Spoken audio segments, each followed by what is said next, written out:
UP के संभल जिले के बाद अब कानपुर में भी एक के बाद एक मंदिरों का पता चल रहा है, जिन्हें अवैध तरीके से कब्जा कर लिया गया था या फिर इन मंदिरों पर दुकानें चलाई जा रही थीं और धीरे धीरे इनका अस्तित्व खत्म करने की साजिश रची जा रही थी।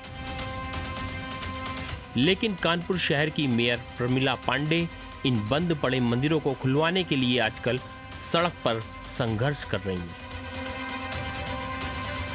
मेयर की इस कोशिश के खिलाफ मुस्लिम धर्मगुरु अब प्रशासन में शिकायत लेकर पहुंचे हैं। तो वहीं मेयर प्रमिला पांडे ने मुस्लिम धर्मगुरुओं द्वारा लगाए गए आरोप का खुलकर विरोध करते हुए कहा कि अब कानूनी कार्रवाई ही होगी और मंदिरों में जिन्होंने कब्जा किया है उनको जेल भिजवाऊंगी। और क्या कुछ कहा, सुनिए। वहाँ पर आपका जो ये अभियान चल रहा है, इसको लेकर अब कुछ जो दूसरे धर्म के लोग हैं उसको लेकर वो कमिश्नर से मिले हैं और उन्होंने ज्ञापन भी दिया। जो दूसरे धर्म के लोग हैं, हम नहीं मानते कि वो धर्म गुरु हैं। अगर वो धर्म गुरु होते तो धर्म गुरु का दायित्व होता है कोई भी धर्म हो उसके मंदिर का रक्षा करना। लेकिन उनको ये भी नहीं मालूम है कि 1991 का जो अधिनियम बना तो उसमें ये था कि 1947 का जो देश आज़ाद हुआ उसके पहले से जितने मंदिर हैं उनकी यथास्थिति बनाए रखेगी। तो मैं मुस्लिम गुरु भाई से पूछना चाहती हूँ कि जो मेरे मंदिर हैं और उनको ये भी नहीं पता है कि मैं जो भी काम कर रही हूँ कानून कायदे के अंदर होकर कर रही हूँ। मैंने हमारे पंसाले में 125 मंदिर दर्ज है। मैंने अपने पंसाले से निकाला जो 100 साल पुराना मंदिर है।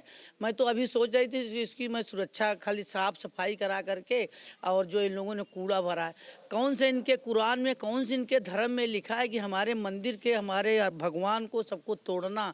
अभी आप देख रहे हो मुरादाबाद में बरेली में भगवान लिंग के ऊपर मल मूत्र फेंकना और 877 या 87 क्या है वो लिखना, अल्लाह अकबर लिखना का कौन किस इनके क्या कहते हैं जो इनका होता जहाँ नमाज पढ़ते हैं मस्जिद में, किस मस्जिद में जय श्री राम कभी लिखा गया? 56 देश हैं पूरे विश्व में, सब मुसलमानों को सबको यही भाता है तो भारत भाता है कि हम हिंदुस्तान में रहेंगे। उन्होंने पुलिस कमिश्नर को एक तहरीर दी है, वो दी है, उसमें उन्होंने लिखा है कि शहर का माहौल खराब हो सकता है। इस प्रकार शहर का माहौल ये लोग खराब कर रहे हैं। शहर का माहौल मैं नहीं खराब रही, मैं तो अपने हमारा एक शिवाला मंदिर है वहाँ बेकनगंज में, उसमें 7 मुसलमान अंदर रह रहे। वहाँ समझिए जहाँ हम लोगों का घंटा घड़ी बजता था, जहाँ मेरे पूर्वज लोग पूजा करते थे, आज वहाँ ये लोग 7 परिवार उसी में मांस मदिरा नाना प्रकार के तक करा इनका कर सौहार्द हम बिगाड़ रहे हैं। लेकिन अब जब तक मैं हूँ तब तक मैं मंदिर ढूंढूंगी और मंदिर को मुक्त। दरअसल कानपुर की महापौर प्रमिला पांडे पिछले कई दिनों से शहर में मंदिरों से अवैध कब्जे के खिलाफ सड़कों पर उतर रही हैं। इतना ही नहीं, खुद फोर्स के साथ मौके पर जाकर अवैध कब्जों से मुक्ति दिला रही हैं और बंद पड़े मंदिरों को खुलवाकर वहां पूजा पाठ शुरू करवा रही हैं।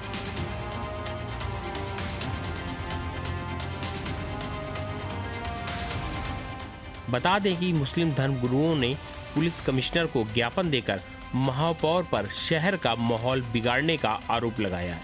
और क्या कुछ कहा है, सुनिए। मेयर साहबा की नियत पर मैंने कोई वो सवाल नहीं उठाया, लेकिन मैं ये कहना चाहता हूँ कि वो मेयर कानपुर की मेयर हैं, हिंदू मुसलमान सिख ईसाई की मेयर हैं। वो किसी एक मज़हब या किसी एक गिरोह की मेयर नहीं है। ज़्यादा अगर वो ये करेंगी तो उनको मस्जिदों भी, और फिर जब 1991 एक्ट में ये बात क्लियर रहेगी कि जो 1947 से पहले जो यथास्थिति हैं वो कायम रहें। और अभी सुप्रीम कोर्ट ने भी जब ख्वाजा गरीब नवाज़ के आस्थाने पर तलाशने की बात आई तो उन्होंने भी यही कहा कि नहीं ऐसा नहीं होना चाहिए। और बाबरी मस्जिद फैसले में भी 5 जजेस की बेंच में भी यही कहा गया कि भाई जो बाबरी मस्जिद को छोड़कर बाकी जो स्थितियाँ हैं उनको बरकरार रखा जाए। तो यही बात कमिश्नर साहब से कही गई है मेमोरेंडम के माध्यम से कि हमारा शहर जहाँ हिंदू मुसलमान गणेश शंकर विद्यार्थी और मौलाना हसरत मोहानी की यज्ञहती को सामने रख कर के मुत्तहिद होकर रहते हैं, उसी तरह से हमको यहाँ रहना चाहिए। और मेयर किसी एक वर्ग की नहीं है, मेयर कानपुर की है, वो हमारी सबकी मेयर रहेंगी। अब देखने वाली बात ये होगी कि मेयर ने मंडलायुक्त और पुलिस कमिश्नर को लेटर भेजकर बंद पड़े मंदिरों को फिर से खुलवाए जाने के अपने अभियान को शुरू करने की बात कही है। अब देखना ये होगा ये अभियान कब तक चलता है, ये एक बड़ा सवाल है। GMD न्यूज़ के लिए कानपुर से दीप त्रिवेदी की रिपोर्ट।